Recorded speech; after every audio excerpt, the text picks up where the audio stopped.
Hello and greetings. So we continue our conversation about this whole idea of discomfort and fear, change, transformation, all that stuff. And today we're specifically talking about how stepping out of our comfort zone leads directly into transformation. How we transition from one aspect of our lives, how we transition from one belief system, how we transition from whatever that is, how we transition from to, how the caterpillar transitions from to butterfly. So there's this idea of comfort and the comfort zone. And the interesting thing is, based on my observation within New Thought, is we love people to be comfortable to such a degree that we are willing to be out of integrity. And in so doing, what we are creating is a transactional spiritual practice rather than a transformative one. Now, let's pause and breathe and take this in for a second. Think of your own life and various things that have changed.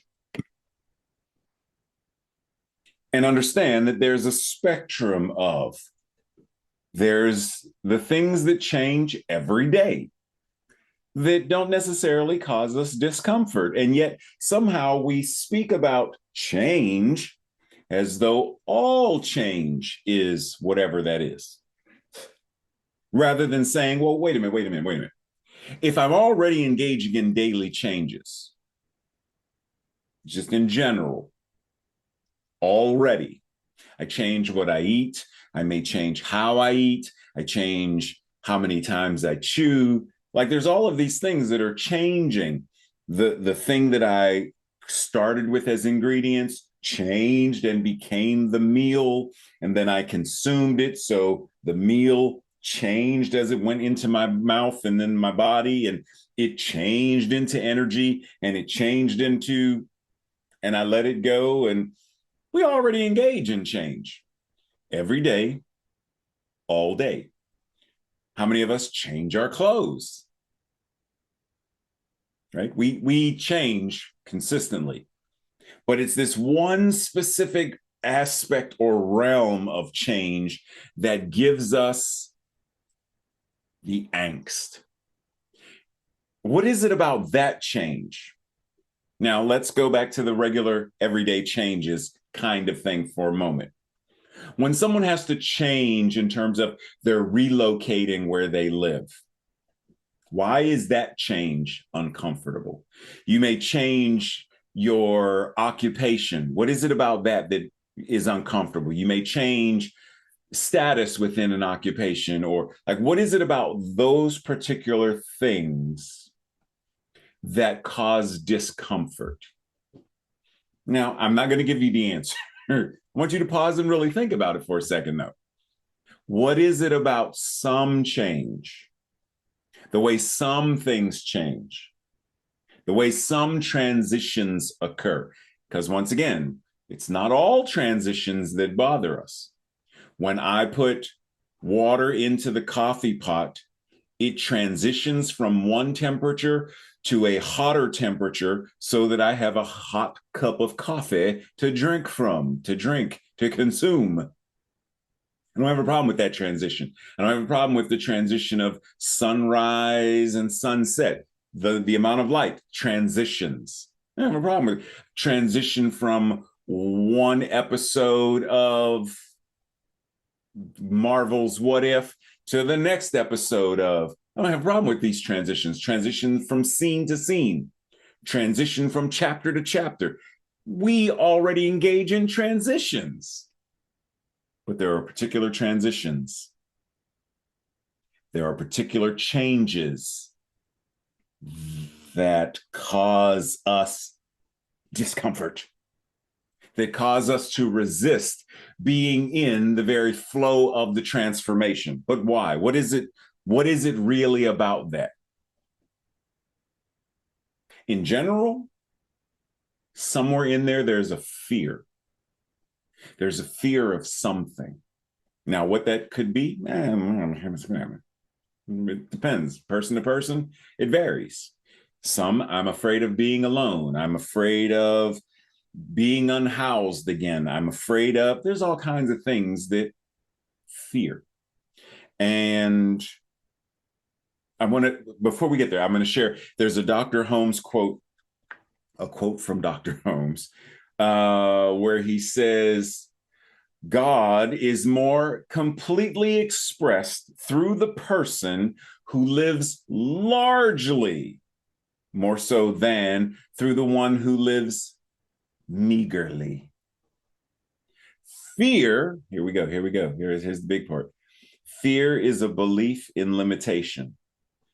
Fear is a denial that the divine is the center and the source of all good.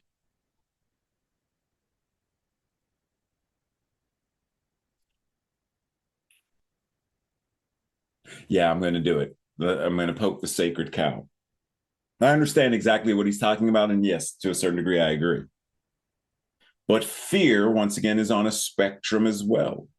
There's life affirming fear and there's life denying fear.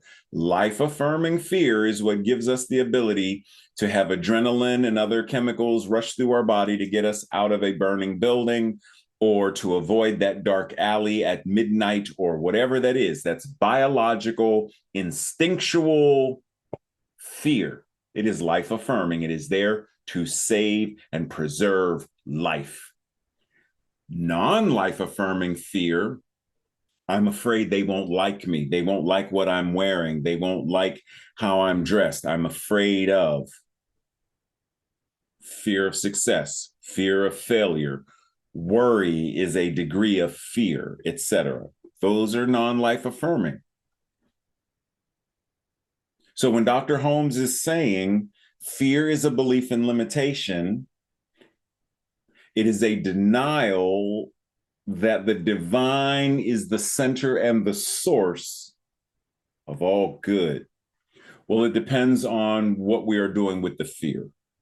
Are we talking life affirming, life denying? What is it that we are allowing the fear? If I am worshiping at the altar of fear to such a degree that I am not trust, then yes, I'm clearly denying that that which is God is the source of all, clearly. But what is my invitation? How do I transform? Well, one, it's being present. Same thing we talked about last week.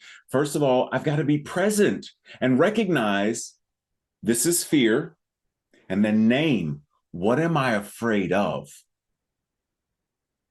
What am I afraid of? And go there. When I was diagnosed with prostate cancer year before last, we're in 2024 now. When I was diagnosed in 2022 with prostate cancer, fear came up. I had to sit with it. What am I afraid of? Well, I'm afraid of all that. Yeah, okay, move through it, move through it. What am I? I'm afraid. What am I? Move through it, keep going. Afraid death. That's the ultimate fear. I'm afraid of death. Well, now let's really explore. To what degree do you believe in what we say within this teaching? We believe in the eternality, the immortality, and the continuity of the individual soul forever and ever expanding. That's what it says in the we believe statements, the Declaration of Principles. Okay, do you believe that? Because therein lies the work. If I believe it, then it gives me something to now address and face the fear. Feel it, and then bring what is the tools, the practices, the principles, bring it to this. And it doesn't mean the fear is going to automatically be gone. but it now means I have something that can hold the fear. And in holding it, there's comfort. In holding it, there's nurturing. In holding it, the fear isn't as prominent as it was before. But do I really believe this? Do I want to believe it? I say I do. I say I believe it. I say I believe. I believe in the eternality, the immortality, and the continuity of my individual soul forever and ever expanding, except, or I believe it when everything is going well. And then when things aren't going well, do I really believe it? So therein lies the practice. Do I believe this? If I do, use it. If I don't, go deeper into this. Why don't I? What is the invitation then? Because I'm not going to be able to move out of my comfort zone until I address. Many, many years ago, when I went to school to become a public school teacher, an art teacher specifically, the first time, because I was a public school teacher twice in my life. And you have to take a public speaking course, right? That was part of my bachelor's program. And speaking in public terrified me. Did you hear me? I say it terrified. It terrified me. Terrified. To the degree when I gave my first speech in class, I got lightheaded, hot neck, my knees. I was like, and Dr. Hopkins said, Ray, sit down before you fall down, because I was getting ready to pass out. The fear overcame me. What was I afraid of? Now, who knows then? I have no idea. I mean, I could presuppose I was afraid of rejection, and I was afraid of all kinds of things back then. I was afraid of my own shadow some of the time back then. But in general, it's, what am I afraid of in speaking in public? What am I afraid of when I started, getting involved in theater? What am I afraid of when I moved from Pittsburgh to Richmond, Virginia? What was I afraid of? All of these things. Because without addressing any of them, I'm going to simply be comfortable. Yep. No. I'm good. Yep. Very comfortable. Very comfortable. I ain't no rocking the boat. Ain't no tip the boat, baby. Ain't no, Nope, I'm good. Well, how is there growth without challenge?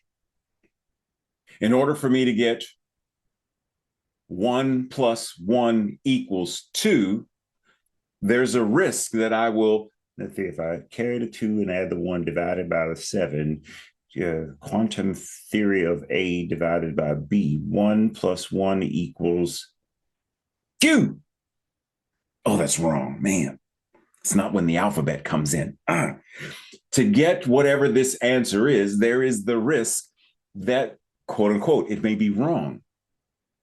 Put a little bit of this in there and a little bit of that and dice this up and stir it in and fold it and bake it. And, oh, okay. Oh my goodness. Oof. Whoo, that's definitely, wow. Hold on. In order to get whatever that cake, that souffle, that whatever that dish is, I've never made this before. I'm following the recipe. I don't know. I was a little heavy-handed with the cayenne pepper. Who knew? It said a dash. Well, dash. I don't know what a dash is when it comes to sprinkles. I know a dash, but even a dash, dashing through I don't know. In order to get the meal, I run the risk of messing it up. Once, twice, 3 times. Yes, I messed it up 3 times. Maybe the 4th time is the charm. Nope, because it's still nasty. Nope. Well, let me figure something else out. In order to get whatever this is, you run the risk. George Lucas ran the risk that Star Wars would have been a flop. Right? Walt Disney ran the risk of Disney, like He ran the risk. They ran the risk. We run the risk in order for there to be equity and justice, in order for there to be a civil rights movement, the women's suffragist movement, in order for there to be equity and justice, we run the risk of it not being, quote unquote, perfect, of there being conflict, of there being friction. It's not going to be smooth all the time. Getting out, smooth sailing. Well, the water isn't always going to be smooth. The wind isn't always going to be gentle. Sometimes the waters are choppy and rough. Sometimes that's how the minnow, it was lost, right? That it happens. Does that mean we're never going to? Well, no. If you're going to get a boat, then the boat is meant to go out into the. If you're going to get into the spaceship, it's meant to go. If you're going to put an S on your chest and a cape, then there's stuff that comes with this. There's stuff that comes with the realization that you are the divine incarnating. Not every relationship is going to be. Sometimes we are going to have conversations with people and there's friction. Sometimes there's going to be conversations with people and there's just outright, I'm done. No, I'm done. Not every relationship is healthy. Not every relationship feels good. Not every relationship. So what do you do with that? Do you fake it and pretend? Or do you move into a space of, there's something I am choosing to practice in this? And in the moving forward, in the transformational opportunity that is right now before me, that is occurring within me, I choose grace. I choose forgiveness. I choose to burn this bridge and find another way around. I choose whatever it is, but it's based upon the truth of our being and the tools and practices that we have access to, so that we are living in integrity with spiritual principles. And spiritual principles, while Dr. Holmes said, the whole thing about fear is a belief in limitation, I would remix that and say, fear can very well be a belief in limitation. But the question is, what are you afraid of? And what are you willing to do about it? Going camping and being afraid of that bear is not fear in the limitation of God. Because if I stand there and say, whoa, Mr. Bear, please don't you bite me. Please don't you do it. Like, what? Everybody else then got in the car and drove away. What are you doing? Why are you singing to the bear? That's not yogi. Stop. You're supposed to be afraid. Biological and innate. Go. Okay. So once again, the remix is, there are some fears that truly are a belief in limitation. So ask yourself, what is it you are afraid of? In what way is it limiting you? And what are you willing to do to transform? Because we talk about faith as though faith is a spectrum. Life-affirming faith builds and nurtures and moves. Non-life affirming faith is fear, and that stagnates us and holds us back. It is that limitation. But it's still faith.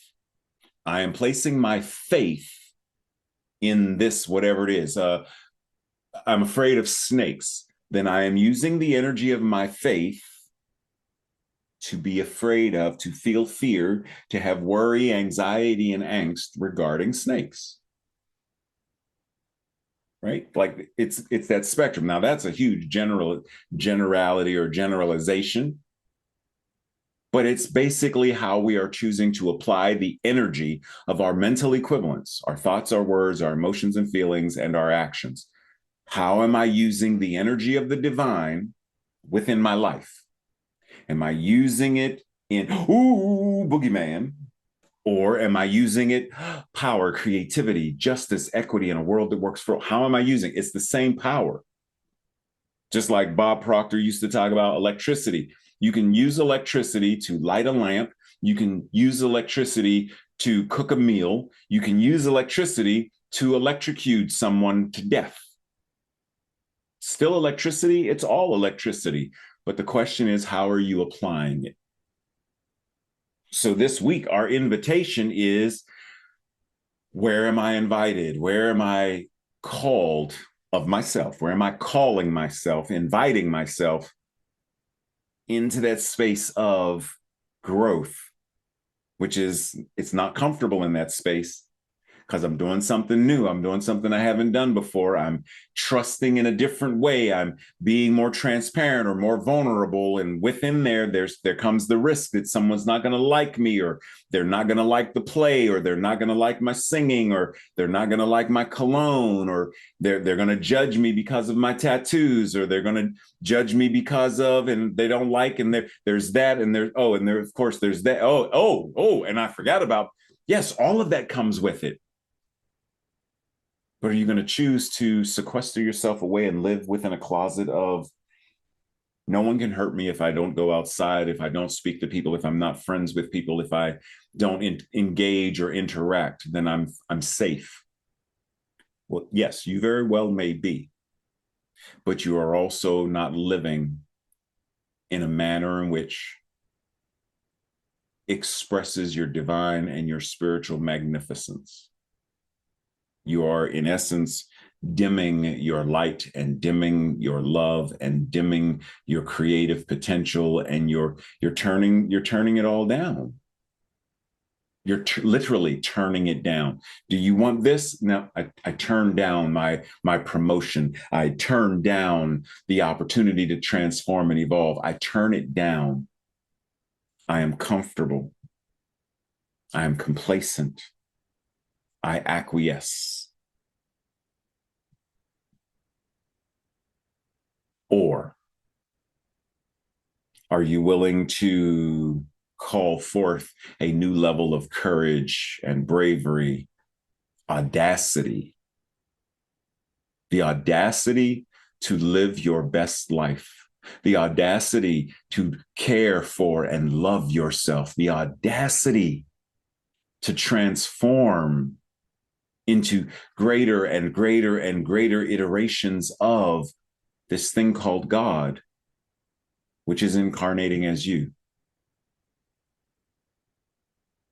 Transforming and letting go of the criticisms, the judgment, the guilt, the shame, letting go of all of this stuff that really isn't for your highest and best. Now, granted, there still may be things that show up. There may still be anxiety regarding public speaking. There still may be, like, all of that stuff may still be present. Yes. But it's no longer the controlling factor. It's no longer the thing that prevents you from moving forward. It's no longer the thing that holds you down and holds you back from living your best life out loud. It's still there, but it's not in control. You are. Breathe. So once again, our invitation, be comfortable and leave it at that. Or be courageous and grow and evolve and transform. I got ready to sing the theme song for Transformers. Let us call this a day. Namaste, much love and blessings, and I will see you soon.